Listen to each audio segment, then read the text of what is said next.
বয়কং সকলোলৈকে কৰম পূজাৰ শুভকামনা জনালোঁ। আজি কৰম পূজাৰ বাবেহে কলেজখন বন্ধ, সেয়েহে ভাবিলোঁ যে হেয়াৰ কেয়াৰ কৰোঁ, আপোনালোককো দেখাওঁ। তেনেহ'লে লেটছ ষ্টাৰ্ট দ্য ভিডিঅ'। এয়া মই লৈছোঁ জবা ফুলৰ পাত আৰু জেতুকাৰ পাত, গোটেইখিনি ধুনীয়াকৈ মিক্সিত মাৰি ল'ম আৰু তাৰপিছতে কিবাকিবি কেইটামান বস্তু মিলাম। সেইখিনি বাৰু আপোনালোকে শেষলৈকে চালেহে দেখিব।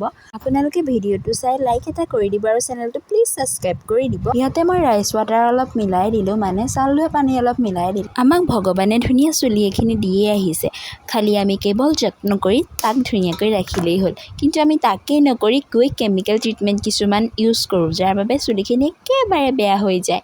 কিন্তু আমি যদি ঘৰতে এনেকৈ ধুনীয়া হোম ৰেমেডিবোৰ ইউজ কৰি থাকোঁ, চুলি বেয়া হোৱাৰ কোনো চান্স নাথাকে। আৰু আজি মই সেইবাবেহে এনেকেই ইউজ কৰিবলৈ ল'লোঁ। এইফালে মই ধুনীয়াকৈ সানি লৈছোঁ আৰু শ্বেম্পু 3 পেকেটমান দি লাষ্টত ধুই দিম, নহ'লে ডিম গোন্ধাব পাৰে নহয়। তেনেহ'লে আজি লৈ আহোঁ, চুলিখিনি কিন্তু কোমল হ'ল, ৰং বয়।